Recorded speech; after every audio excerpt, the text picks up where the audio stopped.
I am Captain Logan, and this is day 243 of Spawn Year.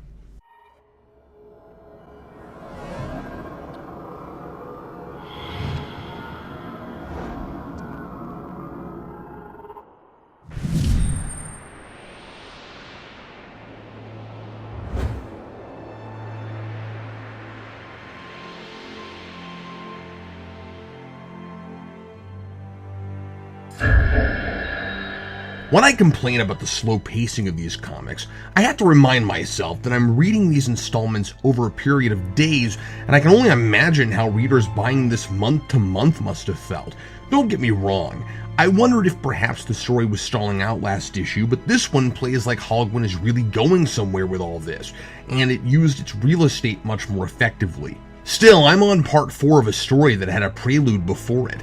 Almost half a year's worth of story, and Cagliostro has finally revealed himself and his scheme to Covenant. And I wouldn't even be saying it's about time if that prelude story hadn't already spoiled Cog's involvement. I feel like I've finally caught up to the point in the story I left off in issue 9. It's about time. Sure, I know what it's all about now when I had no context before and all the gaps have been filled in, but I feel like I read a recap issue for a story that hadn't been published yet and not a preamble. It almost baffles me that Logan wrote it because it reads like someone else giving away all the cool stuff, and the writer of the arc has no idea the big reveals are already leaked before he's finished writing. Why would you intentionally tell your audience it's Cog that Spawn is going to war with and then put him in a baggy cloak, pretend it's a big mystery, and treat it like an earth-shattering revelation?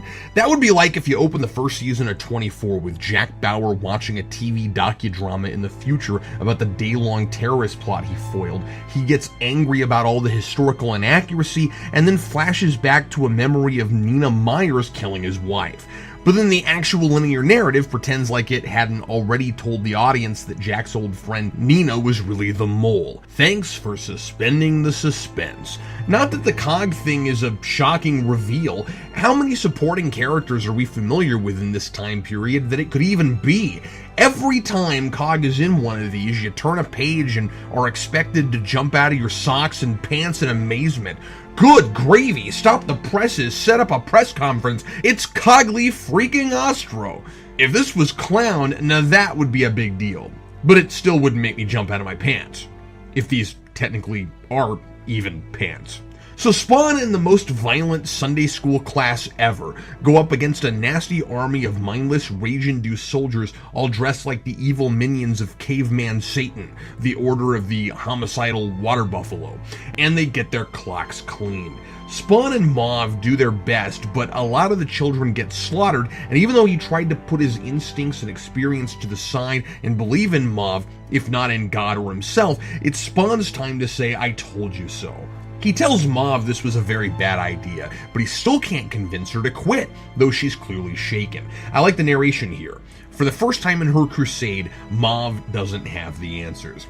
I genuinely feel bad for her. She has enormous strength of character, every reason to think she's doing the right thing with all her miraculous insights and precognition, and she's headed down the exact path Covenant was before he became a Hellspawn. When Spawn and Cog finally exchange words, we know Cog is telling the truth, as he explains that God in this universe is neither all-powerful nor perfect or benevolent, and the petty game of soul-swapping he describes is what Al Simmons has observed in the present-day stories. I'm beginning to think the grittier and bleaker art style each issue is maybe intentional, reflecting the deep black chasm of despair that opening page describes that Mauve is leading her army into. After what happened to her village and her intense drive and sense of clarity, I find myself wishing Mauve is right and really sad knowing she's leading hundreds of kids to their doom, that this thoughtful, innocent lover of nature is being manipulated and corrupted, probably by the very God she trusts beyond reason. I can't be sure yet that it's actually God giving her the visions, but that sort of deceit is precisely what we've seen in the main book from Heaven, especially recently when Heaven took advantage of Eddie's hatred of Spawn and made him a redeemer. Cog's plan is interesting but cruel. He wants to sacrifice a saint of Heaven to the Green World in order to gain its favor and rid himself of his curse, and he's going after Mauve. He believes the Green World is his loophole to a future outside of Heaven or Hell, neither of which will have him. I'm loving the fleshing out of the mythology Hogman's doing here and how it informs the story he's telling in the main book. Perhaps what will happen with the Green World here is why it wouldn't help Al Simmons when he wanted to remake the Earth in his image.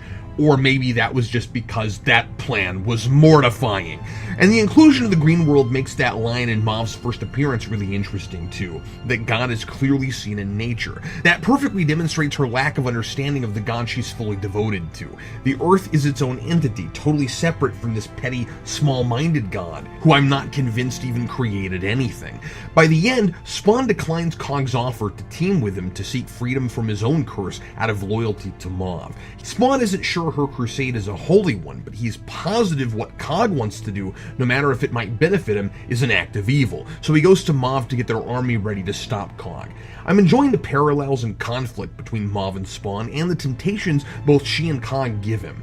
He's a man who just can't win, but he's really trying despite the hopeless odds and his nightmarish rebirth, and I find him quite sympathetic. Two things I don't get. Why Hell seems to choose the men least likely to voluntarily do anything for its cause.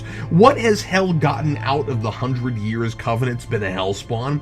Why didn't Bulgy care that he was in prison for 40 years? And two, why take a smart, likable, strong female character and implausibly depict her as a scantily clad warrior princess? At 14 years old, no less, she dresses like a sex goddess, like Callisto from Xena, but she's fighting for a god who everyone thinks frowns big time on sexual promiscuity. Does Hogman really think anybody not engaged in the narrative is still paying $250 for a couple panels of semi-nude women? There are other magazines for that. I'm just saying. Signed, Captain Logan.